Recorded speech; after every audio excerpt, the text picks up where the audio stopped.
terrible. Let's see if this is better.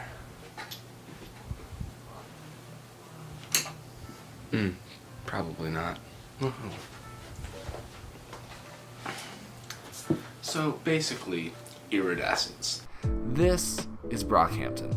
Chances are you've probably heard of them by now, as not only they have been the spotlight of some controversy, but thanks to the song Sugar blowing up on TikTok, they've broken into a whole new level of mainstream. Where before, they were very popular among a specific group of music listeners, and some may have heard Bleach or Sweet, two hits from the pre-Sugar era of popularity, they now have found their way into the vernacular of the average listener. This comes with its consequences. And in all my decisions, this is not supposed to be a way of living. Turn my temple down into a prison. Yeah, last thing I needed was the hype house dancing to Sugar.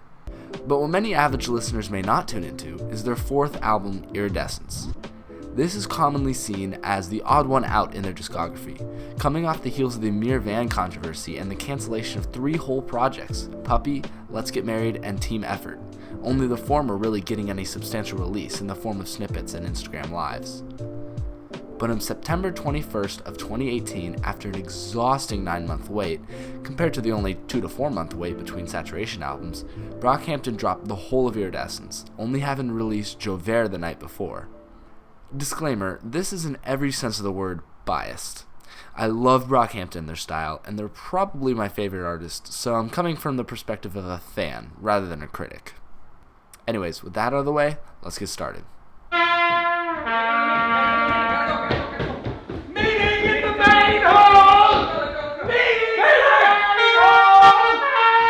When Iridescence first dropped, it was met with rabid excitement, but as time passed, a lot of people were left ultimately disappointed with what they got.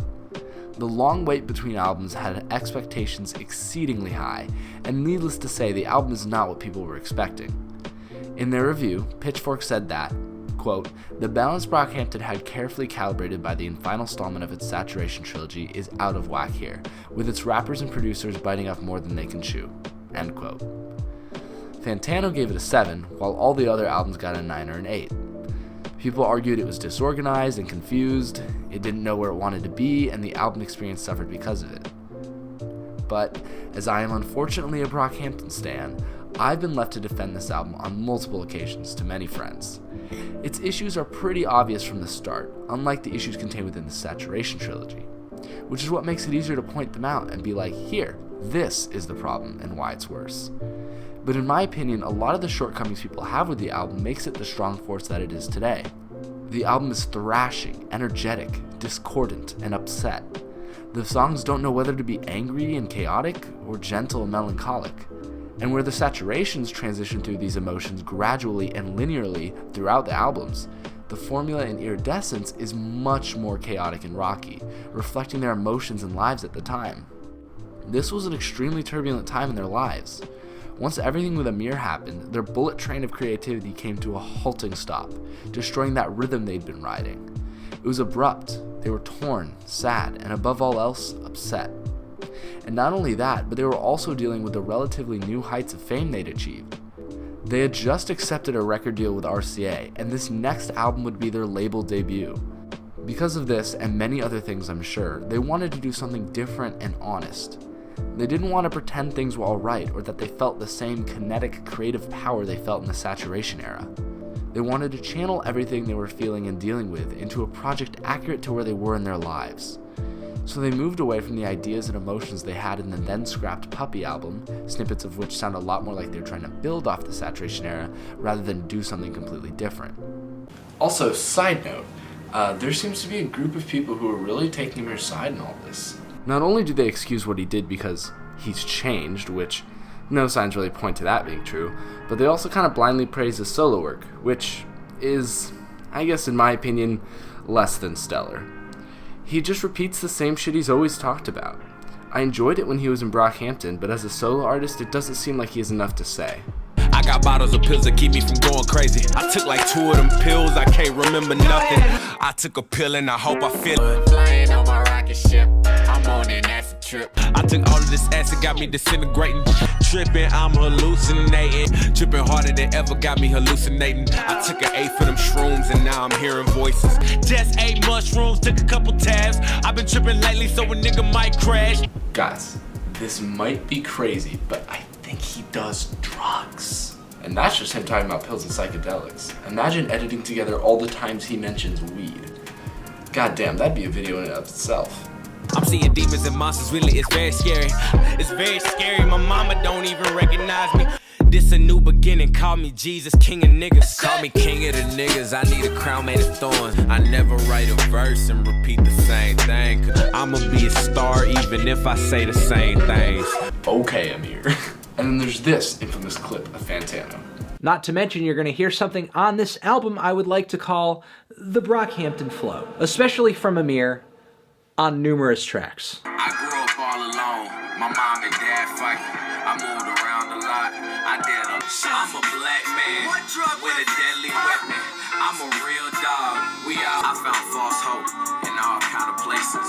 Hotel rooms, I used to work for people. I made a couple hundred, I hate the quiet suburbs, I hate those people. I got a hard time, I gotta watch myself. So yeah, that does come up a lot.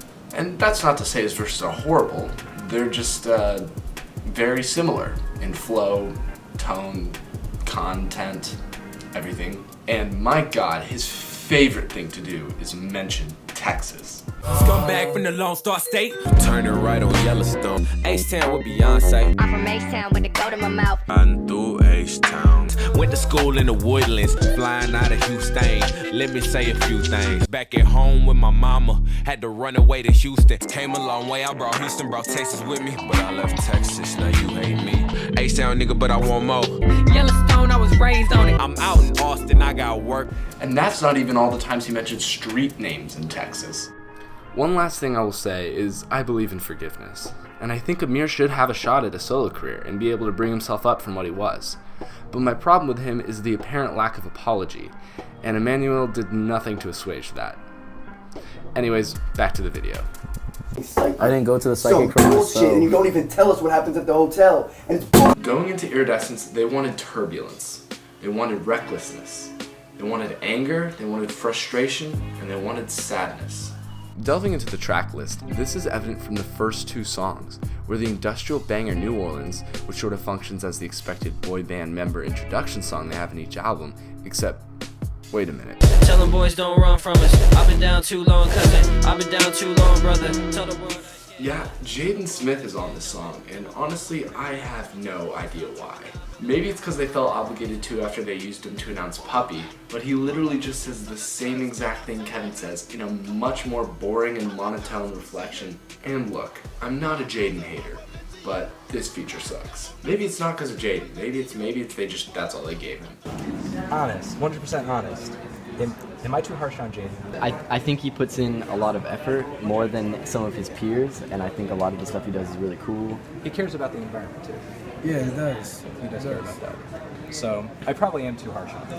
I think so. Anyways, once that's over, New Orleans transitions into the somber, poetic thug life.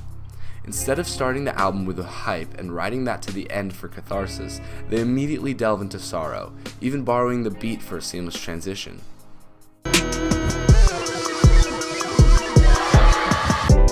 I gotta get that back. It's a thug life. This sets a tone for the entire album. It never settles down into one specific mood. The bombastic Berlin precedes the calm and collected Something About Him, continuing into the unhinged industrial headbanger about money and drugs where the cash at, into Wait, a thematically heavy song about baggage and pain. With Wait, it starts off with Kevin rapping over strings and what sounds like a few disparate notes from a glockenspieler xylophone, essentially slow and somber. It continues into Kevin's angelic singing with a chorus effect, but around the minute-and-a-half mark it breaks down into this quick, frantic, almost drum and bass beat as it transitions into the rest of the song.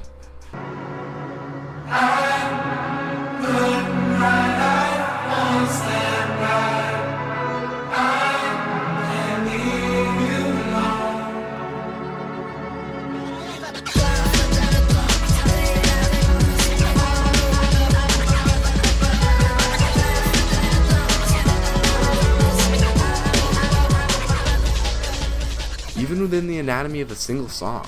Much of the switch-ups, like New Orleans to Thug Life, presents an entirely different feel and vibe. It's very bipolar in that regard.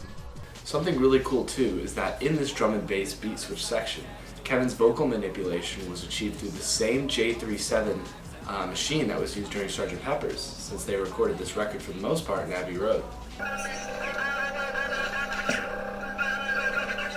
You gotta come over here and show me about America, and I want to show you, but show you a bit of English, like, take you to where I'm from, you know what I'm saying?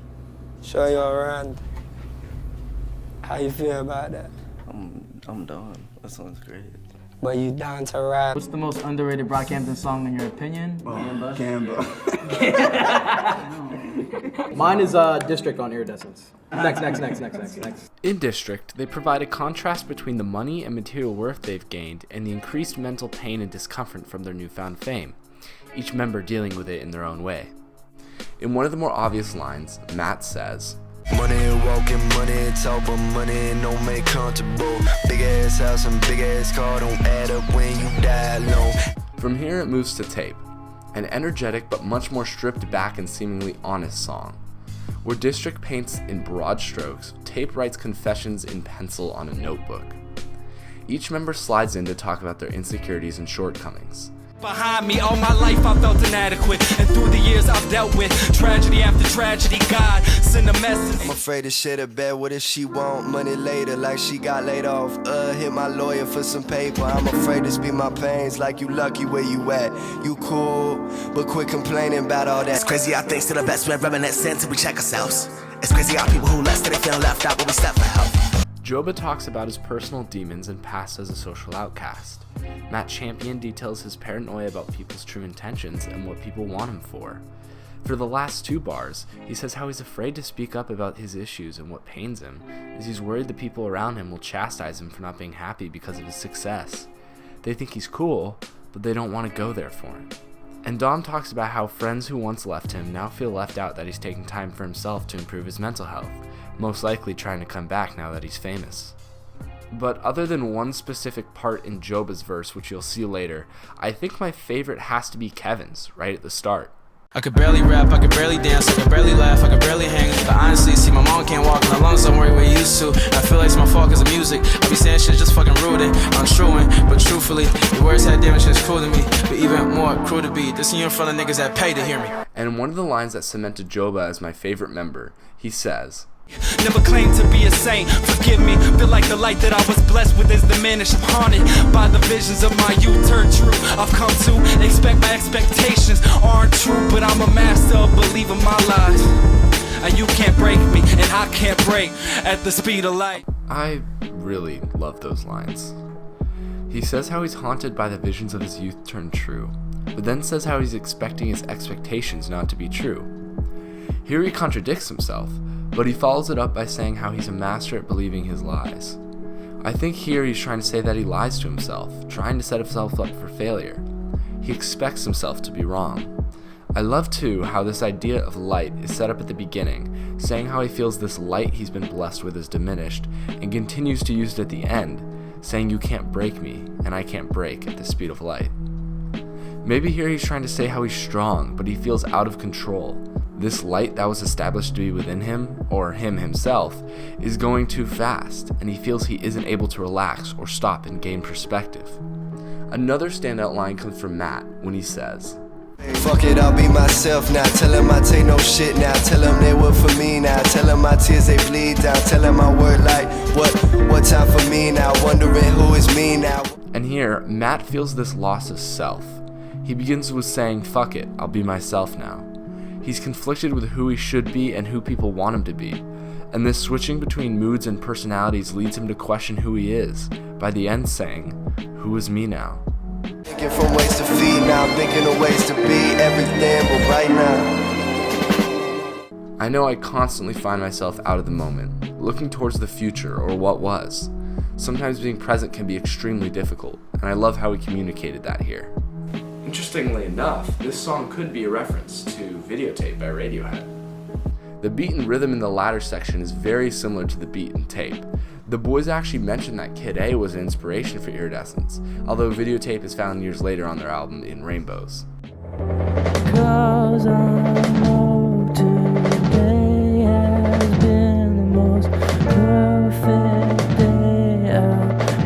Barely rap, I can barely dance, I can barely laugh, I can barely hang. Need a male stripper, do a belly dance. For me and my boyfriend, that's entertainment. I'm drunk as fuck, my nigga sucks up. Need a reason to get my bucks up. Need a reason to care about society. Need a good enough reason just to hire me. Wish I found that out myself, as I've listened to both songs a shit ton, but grateful to Genius Lyrics for that one.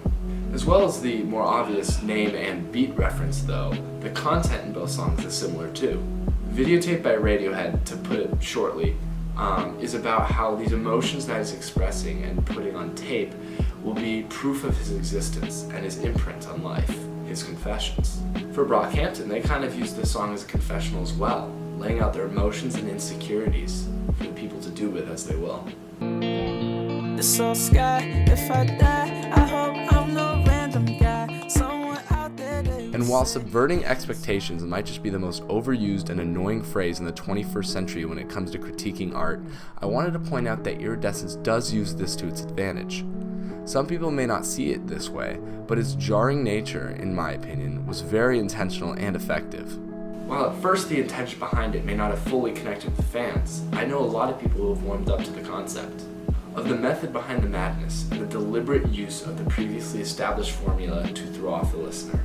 A great example of this is the formula for the last 3 songs from each album. For Saturation, it was Milk, Face, and Waste. For Saturation 2, it was Gamba, Sunny, and Summer.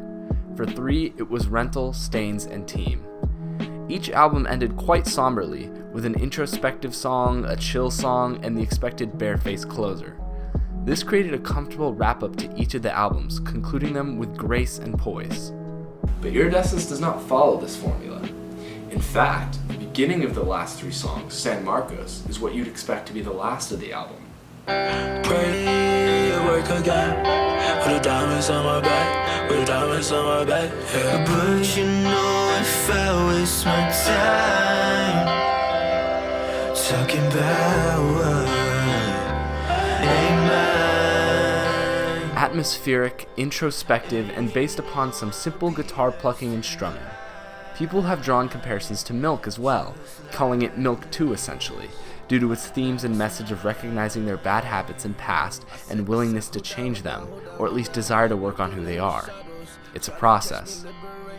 This is in typical Brockhampton fashion, but the epic conclusion to the song, utilizing the London Community Gospel Choir, feels like the end. I know that I'm changing. I know that I'm changing.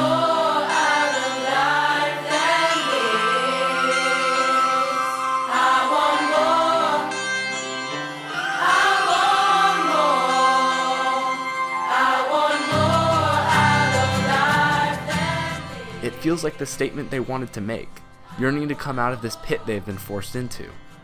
But it's a lot harder than that, and a lot less simple. The next song is Tanya, and is probably one of their saddest.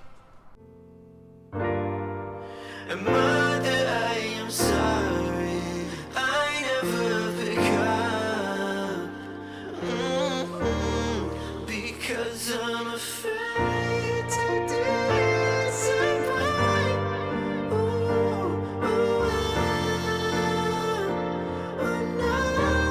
Utilizing basically only the piano, we hear the boys opening up about the pain and pressures of stardom. Drawing comparisons to the film I, Tonya, one of my personal favorites, Kevin plainly states, My ghost still haunt ya, my life is I, Tonya. The comparison here is contextualized throughout the rest of the song, of dealing with toxic stardom, the spotlight, and feeling exploited by friends and family. Dom states later in the song, I fantasize about a time when everything was simple. My shelter sheltered me from things I needed to commit to. The way it stands to me, a victim of Stockholm and my friendships and family. This is how Tanya had felt throughout her whole life, having to deal with her vindictive and self-righteous mother and physically abusive and manipulative husband. That's what she knew, so that was all she went back to and stuck through. The people who hurt her most and trapped her in that. The boys here, whether or not every bar is about this specifically, are detailing how they feel that in their own lives. Trapped, stuck, regressive, and upset. Fabric, the final song, is most certainly not the typical album closer we've become accustomed to. It begins slow enough, but eventually the rhythm picks up as Kevin says, "You don't understand why I can't get up and shout," certainly speaking about how he feels silenced by the people around him, and voices his frustration in not being able to explain the whole situation to his fans and detractors. Where in the Saturation trilogy, the song might mellow out from here and drown us in guitar chords and Bareface's angelic voice. Instead, it continues into a very unconventional, plucky guitar, as the normally dreamlike and soothing voice of Bareface is heavily, heavily distorted and gritty. Why the fuck would you share this shit with these people? I don't know these people, I don't know you either no more. I'm at war with myself. Every time I see this shit, I wanna kill myself. And they coming for my money, sending bullets for my head. Think they full of love, but I'd rather be dead. Please just leave me alone, I don't wanna be red. Yeah, yeah.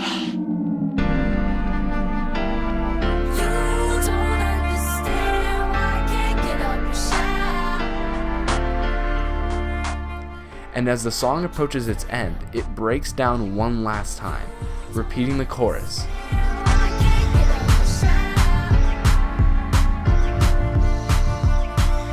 It then fades out, seemingly finished, but after a few moments of silence, the beat begins again, as a voice chants,